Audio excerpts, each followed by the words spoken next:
Sorry this game is a little bit late for the review, but this was the least interesting thing that happened to the Avs this week. Avs win over the Anaheim Ducks 2-0. Oh my goodness gracious! Wasn't in time! Score! Justice is served! Alright, right off the bat, Jonas Johansson, great game from him. He played extremely solid, made all of the saves that he needed to make, and got his first career NHL shutout. Awesome story. You love to see it. All of a sudden that trade started to look decent for the Avs. And then they decided to go get another goaltender. We'll get to that in a little bit. First, this hockey game, outside of Johansson and John Gibson, was really bad. The Avs look awful, and somehow the Anaheim Ducks managed to look worse. Quality offensive chances were few and far between, and on the occasional ones that there were, pucks were shanked, John Gibson was making quality saves, and it was just not entertaining hockey. Combined with the late 8 o'clock start, this game was just a total snooze fest. Honestly, the most interesting thing happening during the game was talk of Patrick Nemeth, who the Avs had traded for just before. We'll talk about him in a little bit as well. It took 37 minutes of hockey to get the first goal in this game, and don't get me wrong, this goal is beautiful, but it was basically the only beautiful play of the game. Avs' third line has easily been their best line in this game, the only one generating consistency. Jost collects a rebound here and goes in behind the net to maintain offensive zone possession. He holds onto the puck for an extended period here, and you can see, drags a ton of attention. 3 guys essentially on him, 2 more puck watching. He has got the Ducks in a tight spot as he goes to Ryan Graves, who reads off of Jost and heads up the far boards where he's been given a lane to get up and through. The same time, Nichushkin just gets left alone a little bit in the middle. Graves takes advantage of the space given to him, getting past the 2 high guys, and then just makes a beautiful pass. It's just enough sauce to get over and through. Nichushkin wide open if the pass does get through.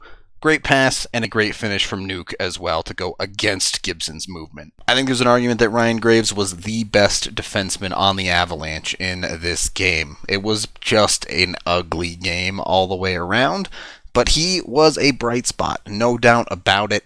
There's a reason that this guy is a regular NHLer. He hasn't played great over a decent stretch lately, but he's still capable of games like this. And that was pretty much it. The rest of it got taken care of in a slow and steady pace in the third period as well.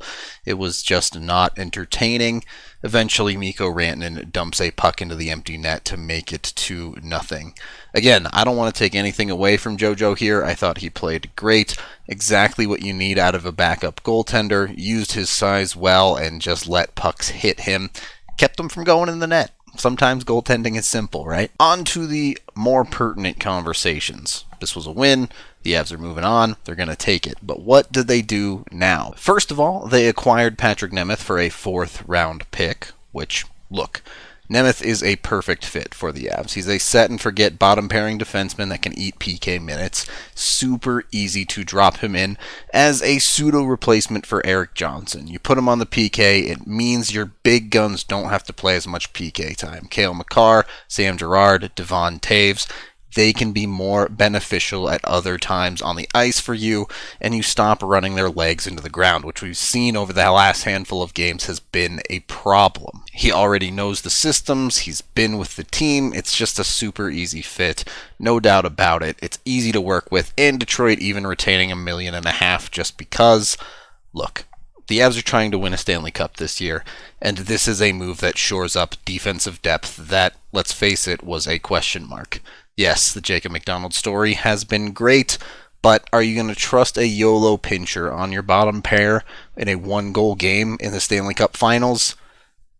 Boy, that's tough. So that one is pretty easy to drop Nemeth in the lineup. The other conversation is an interesting one for multiple reasons. First of all, it's Devan Dubnyk. The Avs went out and acquired him from San Jose for a 5th-round pick and Greg Pateryn. Now, the Greg Pateryn part of the deal was simply a cap dump. The Avs had rotated through a number of defensemen, and it's clear that Pateryn was not one that they were planning on playing in the NHL again. The pick is pretty darn cheap for an experienced, proven goaltender. Even if he has been on a downturn, there's still a lot of track record there, and as a backup, which, let's be clear, that is all he's going to be here, Philip Grubauer is still the man.